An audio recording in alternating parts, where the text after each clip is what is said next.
السلام علیکم ورحمۃ اللہ۔ پیارے بھائیوں اور میری معززات ماؤں بہنوں اور بیٹیوں، بلوغ المرام کتاب العتق کی غلام آزاد کرنے سے متعلق احکام و مسائل، سبق نمبر ہے 295۔ ان سمرۃ بن جندب رضی اللہ تعالی عنہ ان النبی صلی اللہ علیہ وسلم قال من ملک ذا رحم محرم فہو حر، رواہ احمد والاربعۃ ورجح جمع من الحفاظ انہ موقوف۔ حضرت سمرہ بن جندب رضی اللہ عنہ راوی نبی علیہ الصلوۃ والسلام نے فرمایا، جو شخص کسی محرم قرابت دار رشتہ دار کا مالک بن گیا تو وہ آزاد ہے، یعنی وہ رشتہ دار اس کا آزاد ہے۔ اور محدثین کی ایک جماعت نے اس کو راجح قرار دیا کہ یہ موقوف ہے۔ تو اس حدیث سے پیارے بھائیوں یہ معلوم ہوا کہ جو شخص کسی محرم قرابت دار رشتہ دار کا مالک بن گیا تو وہ یعنی اس کا رشتہ دار آزاد ہے۔ تو جب کسی شخص نے جو ہے وہ محرم رشتہ دار کی قیمت ادا کر دی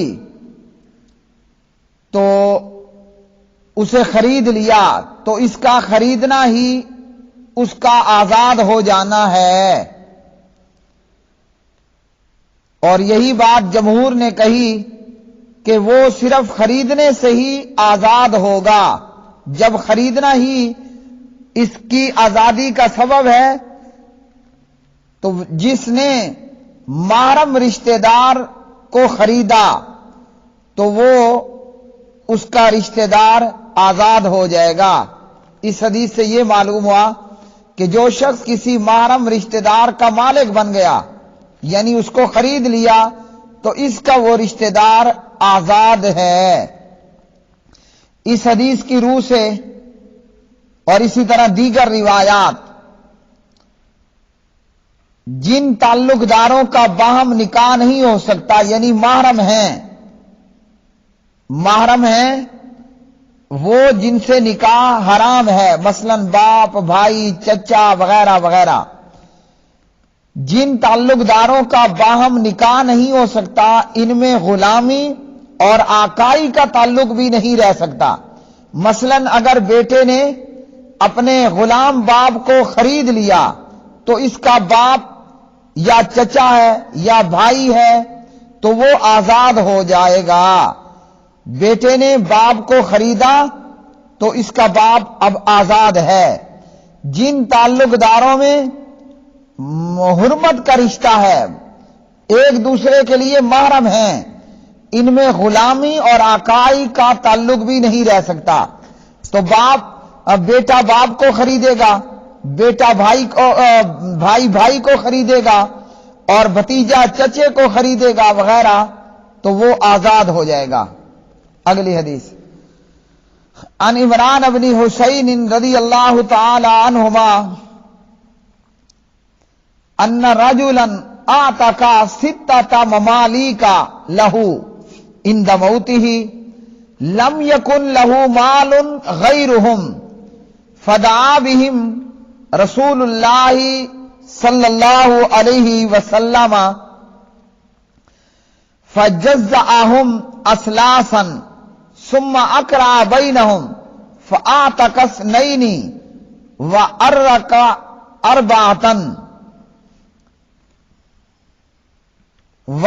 4 وقال له قولا شدیدا، رواہ مسلم۔ حضرت ابو ہریرہ حضرت عمران بن حسین رضی اللہ تعالی عنہما راوی ہے، ایک آدمی نے اپنی موت کے وقت اپنے 6 غلام آزاد کر دیے. ان غلاموں کے سوا اس کی اور کوئی جائیداد نہیں تھی. نبی علیہ الصلوۃ والسلام نے ان غلاموں کو بلایا اور ان غلاموں کے 3 حصے کیے. پھر ان میں قرآن اندازی کی. چنانچہ آپ صلی اللہ علیہ وسلم نے 2 غلاموں کو تو آزاد کر دیا اور 4 کو غلام ہی رہنے دیا. 2 کو آزاد کر دیا وَارَكَّ أَرْبَعَةً اور 4 کو غلام رہنے دیا. اور آزاد کرنے والے کے حق میں سخت جملے بھی ارشاد کیے، سخت کلمات فرمائے. تو پیارے بھائیوں، اس حدیث سے ہمیں بہت ساری باتوں کا علم ہوا. مرنے والے کی جائیداد میں فقط 6 غلام تھے اور اس نے 6 کے 6 ہی آزاد کر دیے. تو معلوم ہوا کہ مرنے والا اپنی کل جائیداد کی وصیت نہیں کر سکتا. مرض الموت میں صدقے کی حیثیت وصیت کی ہوتی ہے اور مرنے والا شرعاً ترکے کی 1/3 وصیت کرنے کا مجاز ہے، اس سے زیادہ کی نہیں. اور اگر مرنے والا مرض الموت میں 1/3 سے زائد کا صدقہ یا وصیت کر جائے گا تو وہ نافذ العمل نہیں ہوگا، بلکہ اس کی اصلاح کی جائے گی. یعنی 1/3 وہ تو وصیت کے مطابق اس کو جو ہے وہ کیا جائے گا اور 1/3 سے زیادہ جو ہے وہ روک لیا جائے گا. تو اس صحابی نے کیا کیا؟ 6 کے 6 غلام آزاد کر دیے. کل کی کل جائیداد اس آدمی نے جو ہے وہ صدقہ کر دی یا وصیت کر دی. تو نبی علیہ السلام نے ان 6 میں سے 2 کو تو آزاد کر دیا اور 4 کو بدستور غلام رہنے دیا. اور جس شخص نے یہ عمل کیا تھا اس کے متعلق بھی نبی علیہ الصلوۃ والسلام نے سخت جملے کہے. تو کیا معلوم ہوا؟ مرنے والا 1/3 وصیت کرنے کا مجاز ہے، اس سے زیادہ کی وصیت کرنے کا مجاز نہیں ہے. اور نبی علیہ الصلوۃ والسلام نے، کس نے؟ نبی رحمت جناب محمد الرسول اللہ صلی اللہ علیہ وسلم نے ایسے شخص کے لیے جو ہے وہ سخت الفاظ استعمال کیے، یعنی کہ اس کو ایسا نہیں کرنا چاہیے تھا. یہاں ان خواتین کے لیے لمحہ فکریہ ہے، ان عورتوں کے لیے سوچنے کا مقام ہے. اور آگے اس کے تحت جو میں حدیث پڑھنے لگا ہوں تو انتہائی خطرناک اور خوفناک اور عبرتناک جو ہے وہ یہ معاملہ ہے. یہاں اس بندے نے کل جائیداد وصیت کی تو اس کی اس وصیت کو پورا نہیں کیا گیا اور نبی رحمت صلی اللہ علیہ وسلم نے اس بندے کے لیے سخت جملے ارشاد فرمائے. تو وہ عورتیں، وہ خواتین جو اپنی کل کی کل جائیداد کیا کرتی ہیں؟ اپنے بھائیوں کو چھوڑ دیتی ہیں، باپوں کو چھوڑ دیتی ہیں اور اپنی اولاد کو محروم کر دیتی ہیں. آگے اس حدیث کے تعلق سے آپ کو بتا دوں، یہ ابو داؤد ہے اور اس میں 3960 نمبر کی روایت. زبیر علی زئی رحمہ اللہ فرماتے ہیں روایت جو ہے وہ صحیح ہے. 3960. اس روایت کے اندر ابو زید کہتے ہیں ان رجلا من الانصاری، کہ ایک انصاری صحابی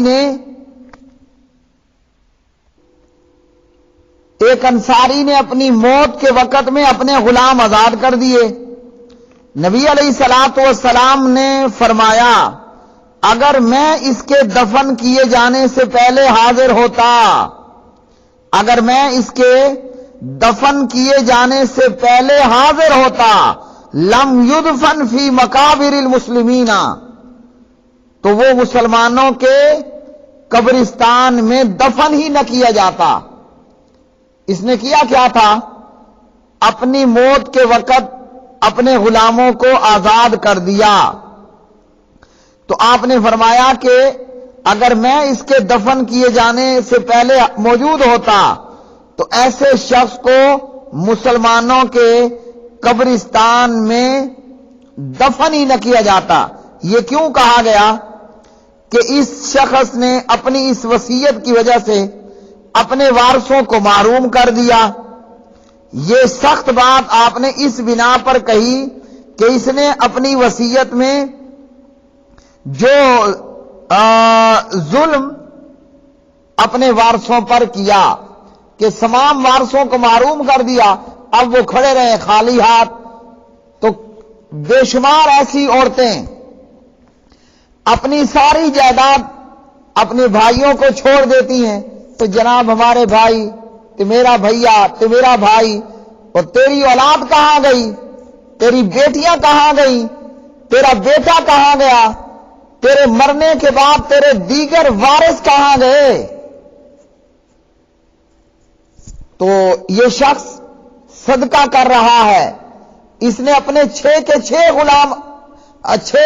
غلام آزاد کر دیے، اور اس کے ماں سوا کوئی جائیداد نہیں تھی۔ یعنی پیچھے بچ جانے والے وارثوں پر یہ ظلم ہے۔ اب وہ پھرتے رہے بھیک مانگتے، لوگوں سے مانگتے پھرتے رہیں، اور مانگ کر کھا کر گزارا کریں، اور اگر مانگنے کے لیے نہیں نکلیں گے تو بھوکے رہ کر گزارا کریں گے۔ تو اس لیے وہ خواتین، وہ عورتیں جو اپنی پوری پراپرٹی باپ کی جائیداد میں سے ملنے والا حصہ اپنے بھائیوں کو چھوڑ دیتی ہیں اور اپنے اولاد کو اور دیگر کو محروم کر دیتی ہیں، خود بھی ظلم کا ارتکاب کرنے والیاں، اور اپنے بھائیوں کے لیے بھی ان کی قبر کو آگ سے اور عذاب سے بھرنے والیاں، یہ در حقیقت اپنے بھائیوں کے ساتھ بھی ظلم کرنے والی عورتیں ہیں، خواتین ہیں اور بہنیں ہیں۔ جیسے ایک شخص نے کہا کہ میرے ماموں نے ہماری ساری جائیداد ضبط کر لی جو ہماری ماں کا حصہ تھا، اور ہماری ماں نے اپنی پوری جائیداد اولاد کو محروم کر کے اپنے بھائیوں کو دے دی۔ نتیجہ کیا نکلا کہ جب وہ ماموں مرا اور دفن ہوا، بھانجے نے خواب دیکھا کہ ماموں کی قبر پھٹی اور اس کی ڈیڈ باڈی اوپر کو اٹھتی چلی گئی، اور پھر دھڑام سے دوبارہ قبر کے اوپر آ کر گری۔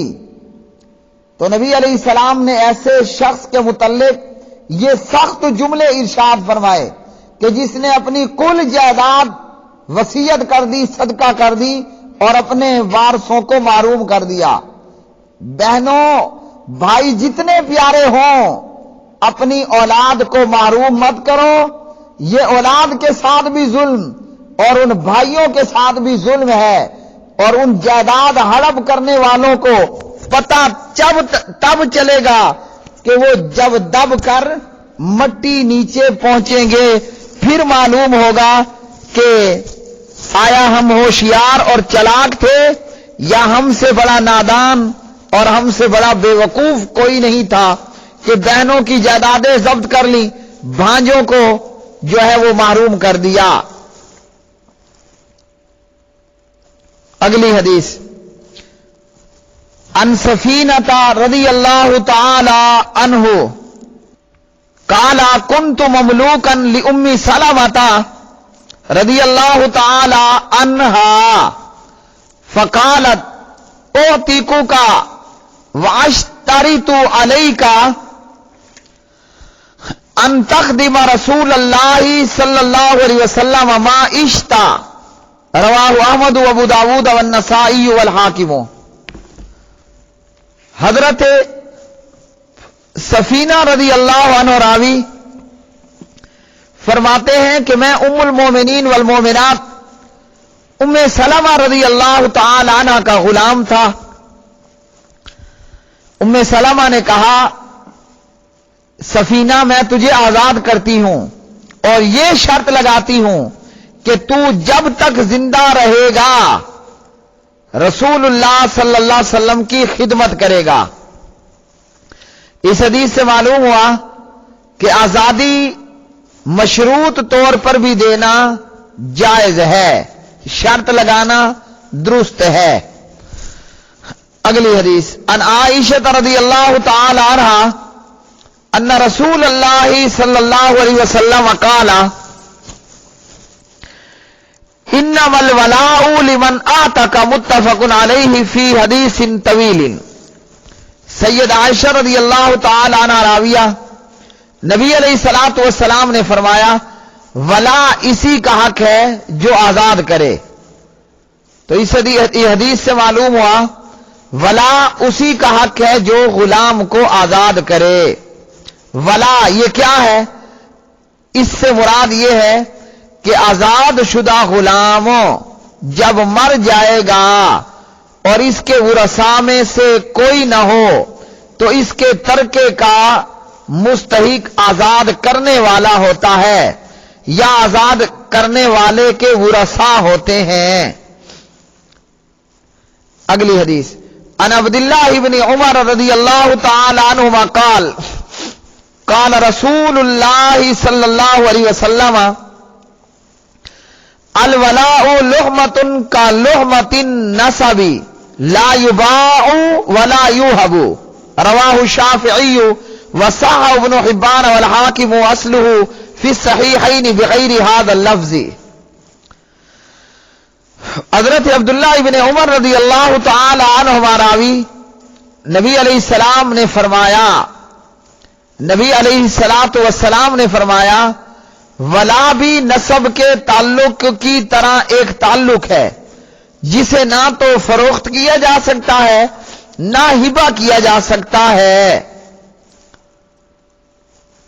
تو اس حدیث سے معلوم ہوا آزاد کرنے والا ولا کے تعلق کی بنا پر اسی طرح میراث کا مستحق ٹھہرتا ہے جس طرح نسب کا قریبی اس کا مستحق ہوتا ہے، اور جس طرح باپ بیٹے بھائی بھائی کا تعلق ہے جو ناقابل فروخت ہے اور ہبہ بھی نہیں ہو سکتا، اسی طرح ولا بھی نہ فروخت کیا جا سکتا ہے نہ ہی ہبہ کیا جا سکتا ہے، اور یہی جمہور علماء کا مسلک ہے۔